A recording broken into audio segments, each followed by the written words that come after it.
Hey friends, welcome back to another Wellness Wednesday video. In this video, I want to go over all of the different ketone and blood sugar testing devices and options that I have tried. At this point, I have tried quite a few, and so I thought I'd share just the different options that are out there as well as kind of my experience with each of them. First off, I want to say that I do not think you need any kind of technological devices or things like this in order to make a huge difference in your diet and your lifestyle. These are tools and they can be helpful and give you some interesting information, but I would not say that any of them are absolutely necessary in order to be successful getting healthy. There may be some unique situations where if you're fighting cancer or something like that, you want to really focus on getting high ketone levels. Maybe that would be a time when it would be really important to have one of these devices.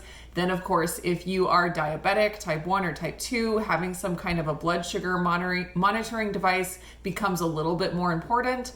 But just for the average person, these are interesting tools. They can be very helpful tools, but they are not absolutely necessary in order to make a big impact on your health. Because I am an influencer, I get the opportunity to try a lot of these things, and I enjoy that. I enjoy, the testing and the biohacking side of it. And I definitely don't think that the average person has to go out and buy all of these items or any of these items. But I do hope that these videos that I'm able to do, sharing my experience with these different things, is helpful for those that are interested, but that don't want to just go in blindly. Hopefully I can give some insight into how the different products work and what might be the right fit for you if you do want to spend the money on one of these tools. So the very first one I'm going to talk about is ketone pee strips, and these have been around for quite some time. This is going to be the absolute cheapest way to check your ketones. You cannot check your blood sugar this way. This is just for ketones. And what's in here is just some little strips that look like this with a little pad there on the end, and you pee onto the pad.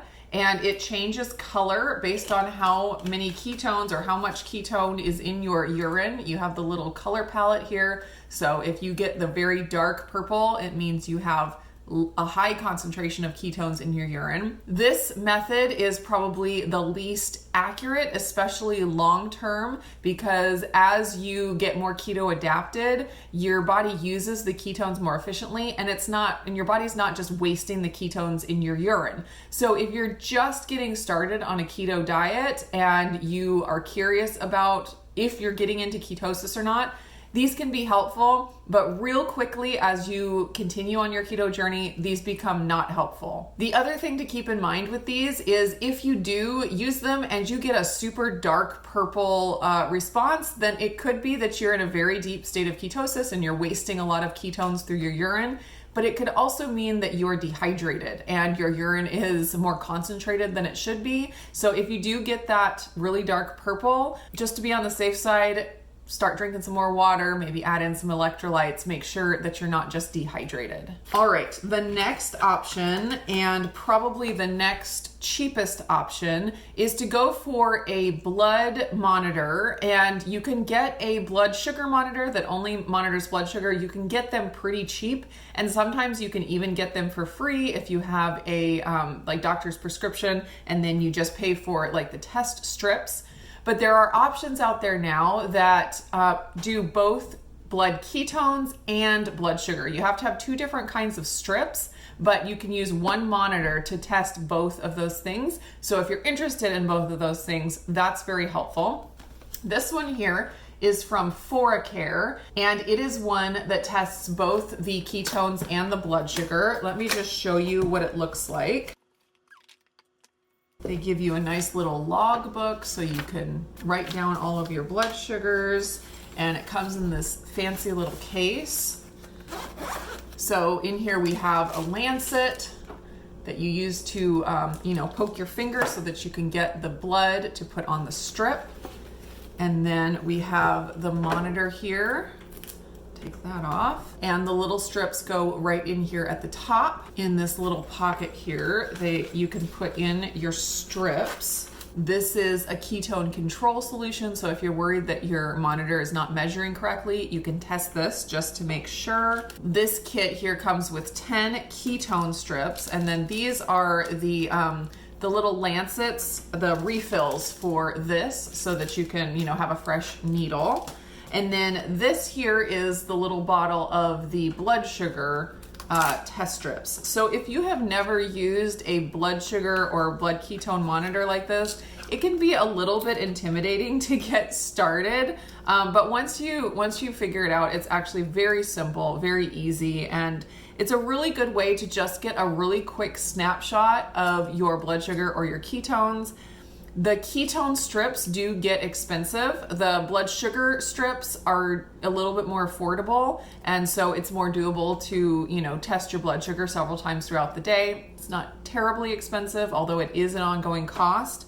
The blood ketone strips are, for whatever reason, more expensive, and so that can get a little bit spendy to, do, even one a day can be a lot, but to do multiple in a day, it can just really be out of a lot of people's price ranges. So I'm going to talk about like the continuous monitors as well as the breath ketone monitor, but real quick before we move on from the blood monitor I wanted to mention that I think having a blood monitor is very valuable even if you choose one of the other options, because for the continuous glucose monitor, depending on which kind you have, you can calibrate it. So sometimes a sensor will run high or run low, and you can actually use a blood glucose monitor, take your reading, and then calibrate your CGM. So these come in handy, and honestly, with any of the options that I have here, I would recommend, if it's in the budget, to also have a blood monitor like this, because I believe that the blood monitor is considered, and I could be wrong on this, but I believe it's considered the most accurate. So if you're using something else that's not quite as accurate, then you could always check it against your blood monitor and just see if it holds true or not.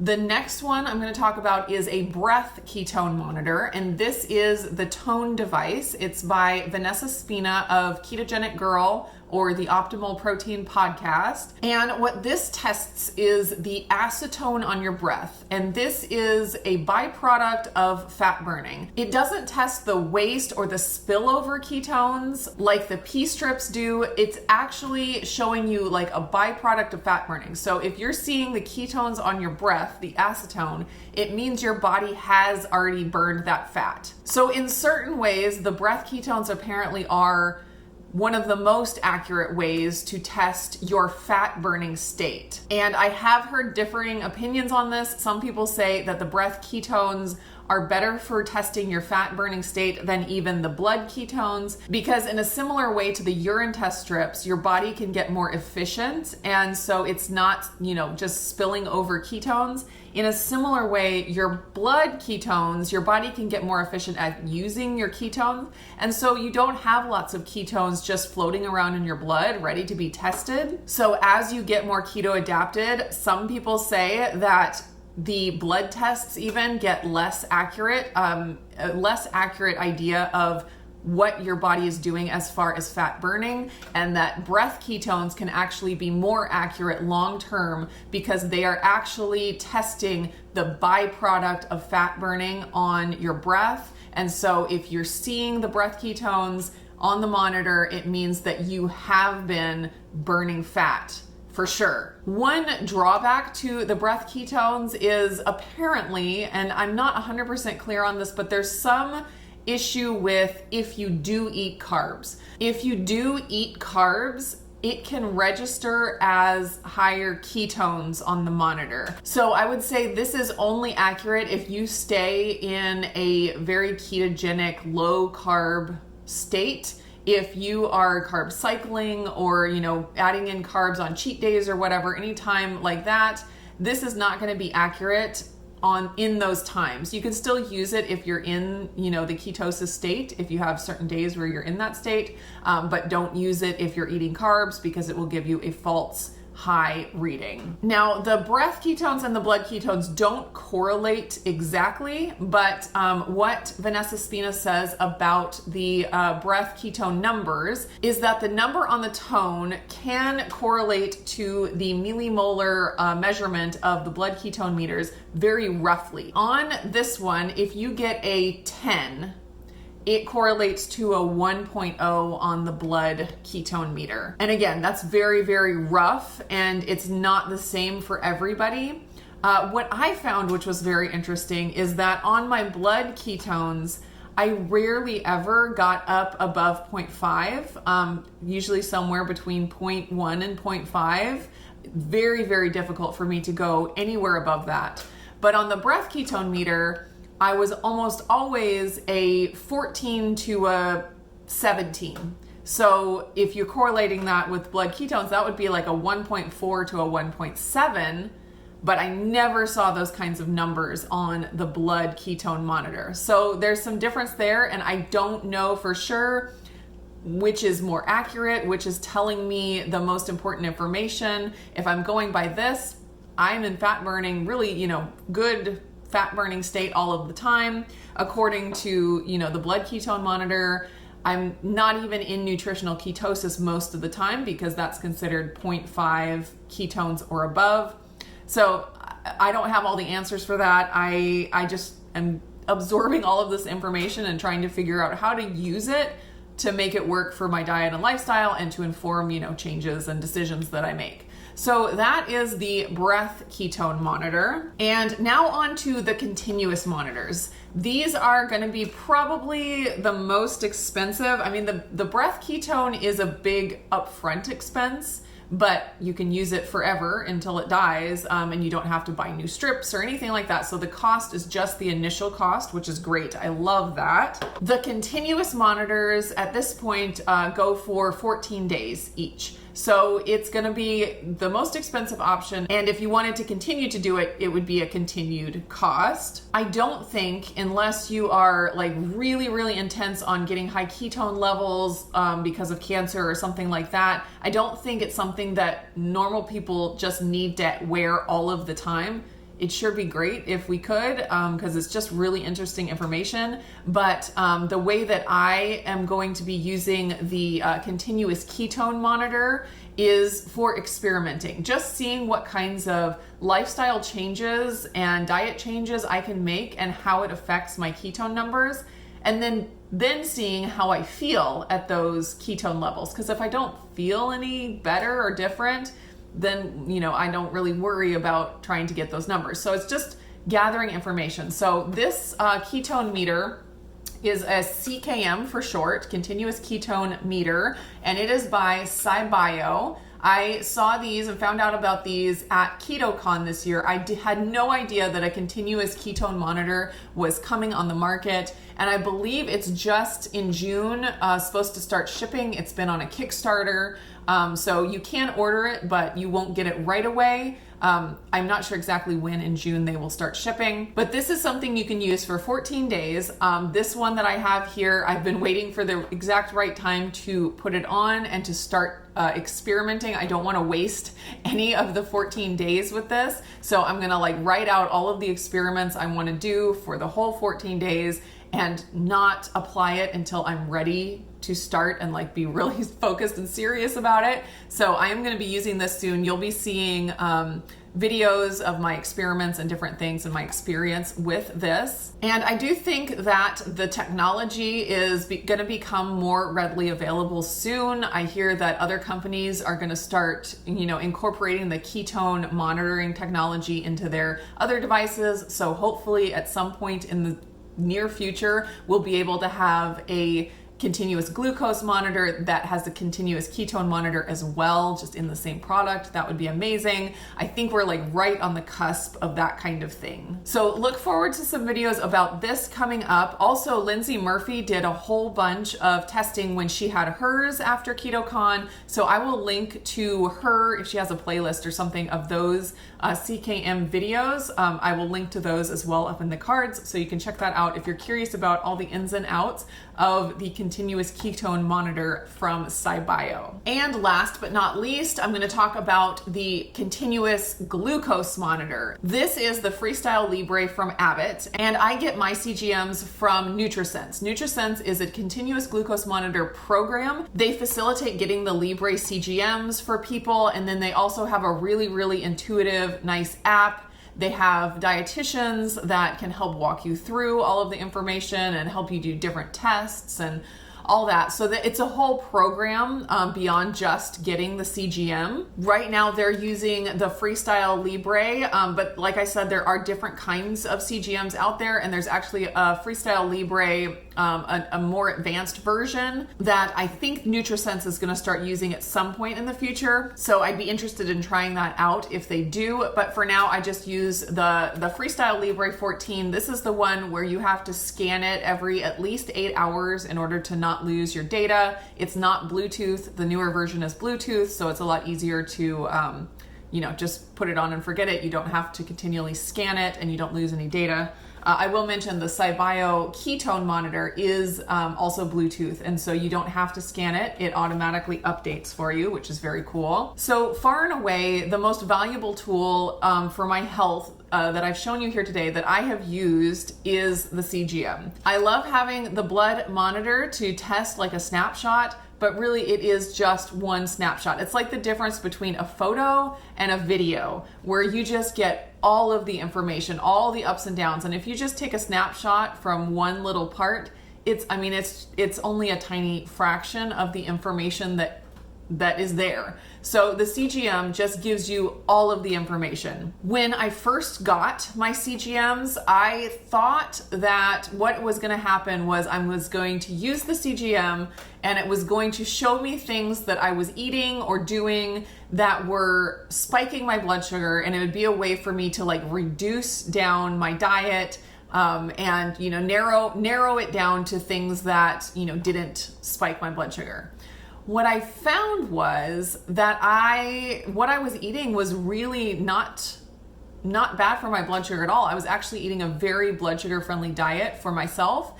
And the way that I ended up using the CGM, which was really cool, was actually to expand my diet, because I was able to try different foods that I thought were probably, spiking my blood sugar, and find out that they really weren't. I did find some things that did, so that was really important information for me to know to, try to avoid those if possible.